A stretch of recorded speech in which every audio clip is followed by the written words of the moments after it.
Continúo con el estudio de Éxodo y ahora continúo con el capítulo 16 de Éxodo. Y ahora lo que nos toca ver es la lección número 60. Y siempre con las lecciones que aprendemos de este capítulo en cuanto a la crisis de fe en esta situación que ellos se vieron sin comida. Lo que vamos a continuar estudiando es lo que nosotros tenemos que entender como el que nos obedecer los mandamientos de Dios, que está comprendido desde el verso 16 hasta el 36. Dice la Sagrada Escritura que a pesar de que Dios proveyó el maná, el pueblo tenía que aprovechar la provisión bondadosa de Dios. Es decir, que tenían que recoger el maná de acuerdo a su mandamiento para tener los alimentos de cada día. O sea, eso es lo que nosotros tenemos que ver cuando hablamos de obedecer los mandamientos de Dios. Imagínense que Dios les dio el pan del cielo, la carne, las codornices, por 40 años. Solo usted ponga a pensar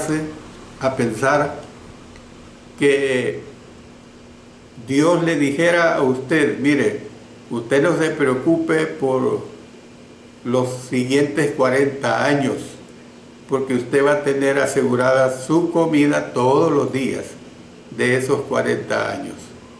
Es algo verdaderamente grandioso. Imagínense, yo tengo 74 años, más 40 años, serían 134 años. Difícilmente el ser humano llega a esa edad.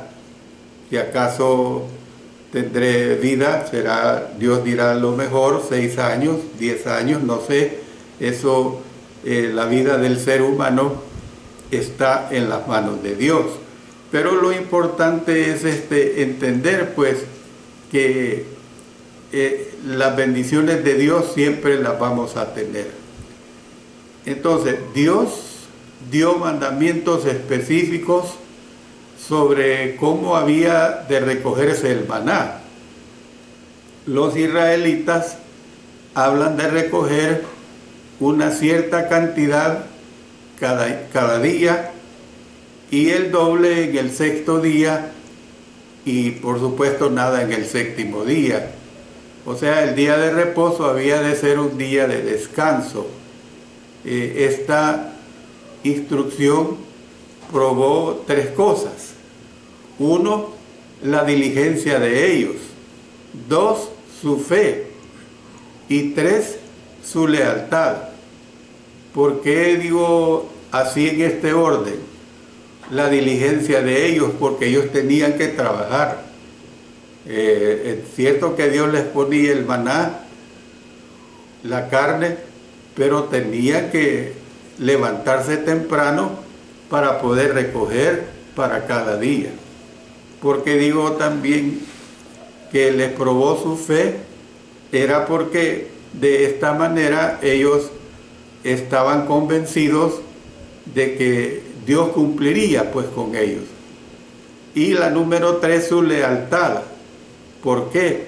Porque Dios les dijo que tenían que recoger la porción de ese día y el doble el sexto día, porque el séptimo día sería de reposo. Es decir, y usted sabe bien, ya lo hemos estudiado, que cuando ellos abusaron de esas limitantes, el Señor se encargó de podrirles la comida restante. Entonces, realizarían esta tarea todos los días, confiarían en que Dios les daría lo suficiente en el sexto día para que los sustentara el séptimo día, obedecerían a Dios de una manera precisa. Bueno, algunos no lo hicieron. Y esto es claro, que dentro de miles y miles de personas tenían que haber siempre personas rebeldes. Algunos no lo hicieron. Los que no siguieron las instrucciones de Dios, evidentemente que no fueron bendecidos. Bueno, vamos a entrar al punto número 3. Yo les recuerdo los dos anteriores. El 1, aprendamos a quejarnos menos. El 2, aprendamos que Dios satisface bondadosamente todas nuestras necesidades, incluso cuando no merecemos o no merezcamos sus bendiciones. Y la número 3 es que aprendamos que también nosotros tenemos que tomar medidas para recibir los dones de Dios. Se lo repito, aprendamos que también nosotros tenemos que tomar medidas para recibir los dones de Dios. Dios, por ejemplo, provee nuestros alimentos. Sin embargo, ello no nos exime de las responsabilidades de trabajar para ganarnos la vida.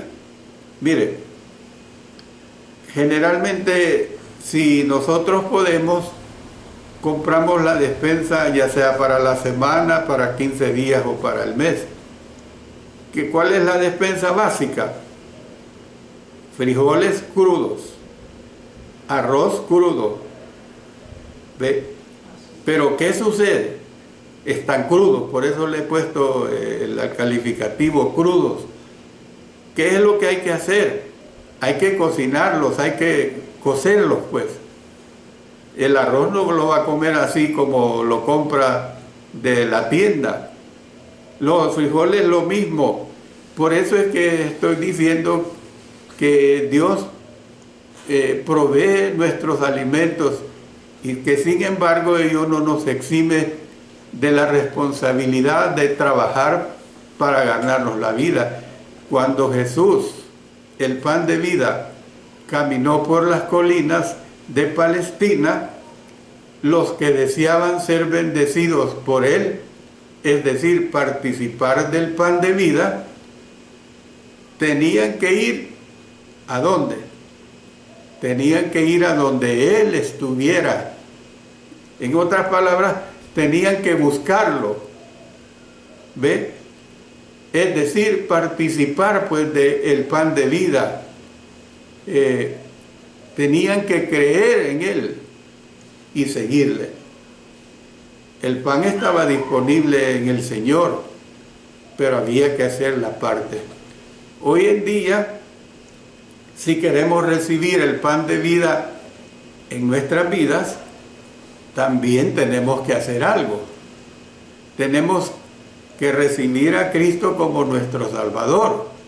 Ahora, ¿cómo es que se recibe a Cristo como Salvador? ¿Por arte de magia? Ore, mire, le pongo la mano en la cabeza y usted recibe a Cristo como su único y suficiente Salvador. No. Hay que recibirlo como Salvador de la manera como hicieron las personas en Hechos capítulo 2. Estas personas creyeron en él. Estas personas se arrepintieron de sus pecados. Y luego estas personas, cuando reconocieron su situación ante Dios, fueron bautizados en Cristo para el perdón de todos sus pecados. Por eso el apóstol Pedro les dice, cuando él está dando aquel primer sermón del Evangelio, les dice, aquellas personas están acongojadas. ¿Qué haremos? Entonces el apóstol Pedro les dice, arrepentíos y bautícese cada uno de vosotros. Fíjese bien, y no dice, oh, bautícese, no es opcional el bautismo. La palabra ahí es una conjunción que denota unión. ¿Ve? arrepiéntanse, arrepentíos y bautícese en el nombre del Señor Jesucristo para perdón de los pecados y recibiréis el don del Espíritu Santo. Eso es recibir a Cristo como nuestro Salvador. No que alguien me pone la mano en la cabeza y ora, o que alguien me diga, acepta a Cristo Jesús como su Salvador, y yo le digo sí. Qué bonito, qué evangelio más sencillo, qué evangelio más simple. Ese no es el evangelio de Cristo Jesús. Entonces, si nosotros queremos ser bendecidos con las provisiones de Dios, tenemos que seguir las instrucciones de Dios. Eso es claro. En los tiempos del Antiguo Testamento jamás se aceptó el desobedecer las leyes de Dios deliberadamente. Tenemos que entender pues que Dios todavía requiere que le obedezcamos hoy.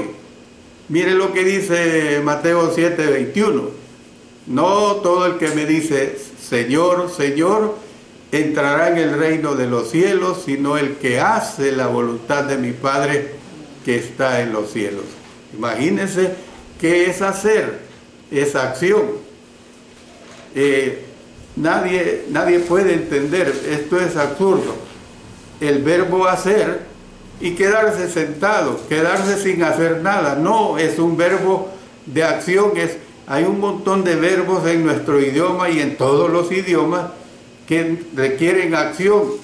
Cuando yo le aplico a usted buscar, ¿se queda usted sentado? No, es un verbo de acción. Distinto es que le diga pensar.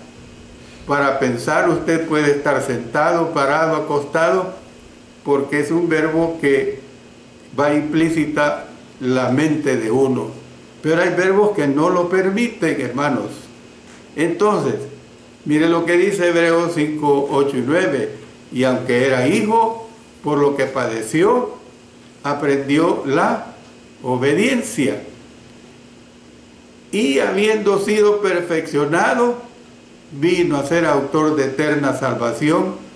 ¿Para quiénes? Para todos los que le obedecen. Entonces, ¿qué es lo que vemos?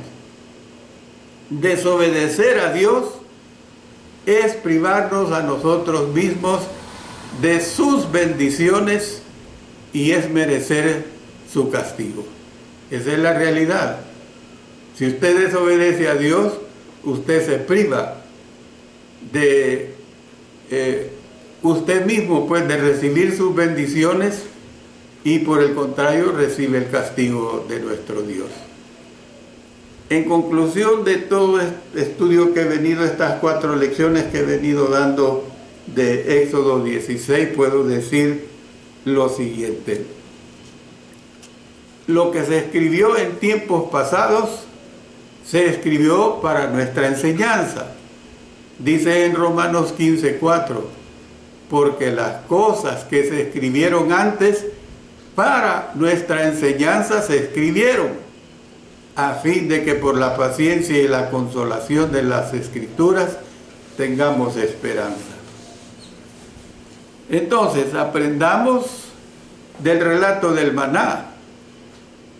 Aprendemos por lo menos, hermanos, 4 situaciones que nos da. Número 1, no debemos quejarnos, ni debemos mostrar ingratitud ni falta de fe. Usted lo ha oído ya a través del estudio. Número 2, a pesar de que no lo merecemos, Dios nos provee y nos satisface nuestras necesidades, especialmente nuestra necesidad de salvación en Cristo Jesús. Eso es lo principal. Usted pueda tener necesidad de alimento y Dios se lo da, está bien, es bendición de Dios. Pero la mayor necesidad que nosotros tenemos de Dios es recibir su salvación en Cristo Jesús. Y claro, para ello usted necesita ser obediente, pues, la parte que usted tiene que hacer.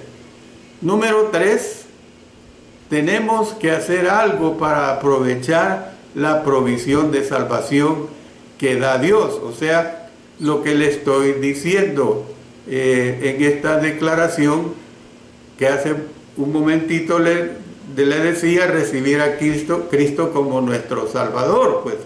O sea, nosotros tenemos que hacer algo para aprovechar la provisión de salvación de Dios. Y por último, número 4, es importante, como lo fue para Israel, que obedezcamos los mandamientos de Dios de una manera incondicional y completa. Ah, Señor, yo te voy a obedecer si me das trabajo. Ah, Señor, yo te voy a obedecer si me das de comer. Ah, Señor, yo te voy a obedecer si me das el agua. Esto era el problema en que caía Israel. Y hasta que veían la bendición, entonces se ponían a favor de Dios. Pero una vez estaban en la situación difícil, no lo hacían. Por eso es que es importante, pues, como lo fue para Israel, que obedezcamos los mandamientos de Dios de una manera incondicional, de una manera completa. Nosotros tenemos que ver esta situación. Por eso, dentro de este estudio, se ve pues el pan de Israel que vino del cielo y el nuestro. Esto es bien claro. Dios llamó al maná pan del cielo. El Señor le dio al pueblo este pan para comer. En tiempos del Nuevo Testamento, los judíos consideraron el maná como el pan del cielo dado por Dios. Ya lo hemos visto, mire, en Juan 6:31. Nuestros padres comieron el maná en el desierto, como está escrito, pan del cielo les dio a comer. Pero Jesús dijo que Él era el verdadero pan del cielo. Mire el verso 32 de Juan 6. Y Jesús les dijo, de cierto os digo, ¿no os dio Moisés nuestro pan de vida? Jesús les dijo, yo soy el pan de vida. El que a mí viene nunca tendrá hambre, y el que en mí cree no tendrá sed jamás. Es como el maná, porque uno vino de Dios, así como el maná fue dado por Dios. 2, satisface las necesidades de la humanidad, así como el maná satisfizo las necesidades de los israelitas. Sin embargo, pues, Jesús se diferencia del maná, porque los que vienen a Él jamás volverán a tener el hambre que tuvieron los israelitas en aquel tiempo. Ya lo hemos visto en el versículo 35 de Juan. Por eso es que vemos, miren lo que dice en los versos 47 al 51 de Juan 6. O sea, los que comieron el maná murieron, pero los que participan de ese pan no vivirán para siempre. Dice, de cierto os digo, el que cree en mí tiene vida eterna. Yo soy el pan de vida. Vuestros padres comieron el maná en el desierto y murieron. Este es el pan que desciende del cielo para que el que de él come no muera. Yo soy el pan vivo que descendió del cielo. Si alguno comiere de este pan, vivirá para siempre.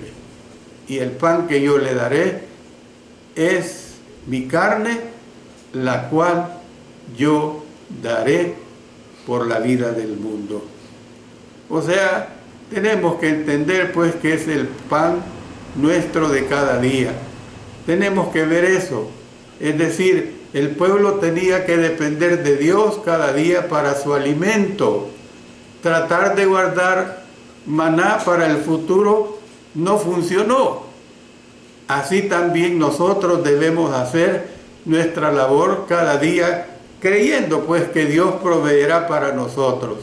Necesitamos depender pues del hecho de que Dios se ocupará de nuestro mañana. Por eso mire en Mateo 6:34 dice, le dijeron, Señor, danos siempre este pan. Y ahí es cuando le doy énfasis otra vez a la necesidad de trabajar. La exigencia del Señor en cuanto a que los israelitas recogieran el maná diario ilustra el hecho de que Dios espera que su pueblo trabaje con regularidad y diligentemente para ganarse la vida. Dice en Efesios 4:28, el que hurtaba, no hurte más, sino trabaje, haciendo con sus manos lo que es bueno, para que tenga que compartir con el que padece necesidad. Y el escritor Santiago nos da esta hermosa lección en el verso 17 del capítulo 1. Toda buena dádiva y todo don perfecto desciende de lo alto, del Padre de las luces, en el cual no hay mudanza ni sombra de variación. Entonces, incluyendo pues nuestro pan de cada día. Sin embargo, aún así tenemos que trabajar por ello. Esta es una de las hermosas lecciones que tenemos en este capítulo 16. Lecciones que nos ayudan a que nosotros realmente siempre tenemos que ser diligentes. Siempre tenemos que poner nuestra parte como siervos, como hijos de Dios, que siempre deseamos obedecer, pues, y hacer la voluntad de nuestro Señor. Termino acá. En el próximo estudio vamos a entrar, es decir, el siguiente día del Señor, vamos a entrar al capítulo 17 y vamos a ver otra crisis de fe, la número 3, donde ellos se ven otra vez sin agua. Otra vez vamos a ver cómo el pueblo de Dios en aquel tiempo volvió a caer en esa situación. Oremos. Padre Celestial, te damos nuestro agradecimiento porque tú nos permites el estudio de tu valiosa palabra, la cual nos edifica, la cual nos ayuda. Gracias, Señor, por todo. En el nombre poderoso de nuestro Señor Jesucristo. Amén. Amén.